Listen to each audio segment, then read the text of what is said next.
Gandang umaga mga kakusina at mga ate. Ayan, tayo po ay prepare lang po ng tanghalian.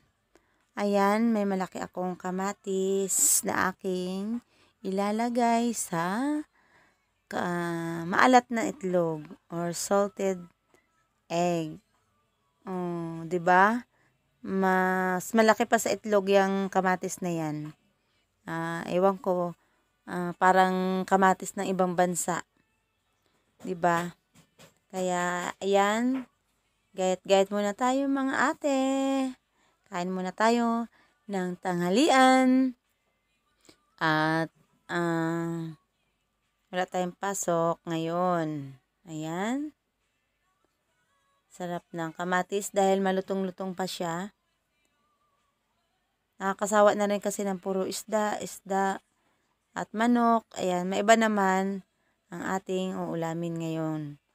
Kamatis naman na may itlog na maalat.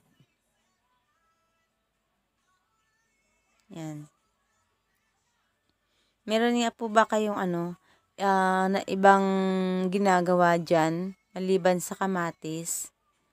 Wala, yan na kasi nakasanayan kong nakasanayan kong ilagay sa itlog na maalat, kamatis lang. Yan. Sana po meron kayong alam pa na madagdag dyan. Please comment below kung ano po ang masarap idagdag sa itlog na maalat maliban sa kamatis. Ayan. Ano pa po ang idadagdag natin? Kaya, meron po ba kayong alam? At sana ay comment po sa comment section. Ayan. Para naman may makuha din akong tip sa inyo mga ate. Ayan. Actually, itong na to, itlog na maalat na to, hindi masyado siyang maalat. Kaya, ang sarap nga papakin nung nung kulay dilaw niyan. Kasi nga hindi siya masyadong maalat.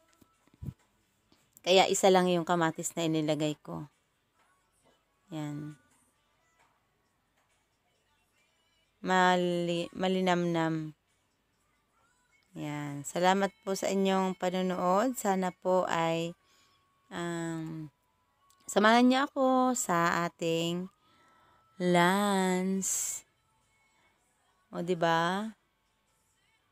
Durog muna natin. Durog. At, wala nang hindi na rin natin pwedeng lagyan ng asin yan kasi nga ay maalat-alat na.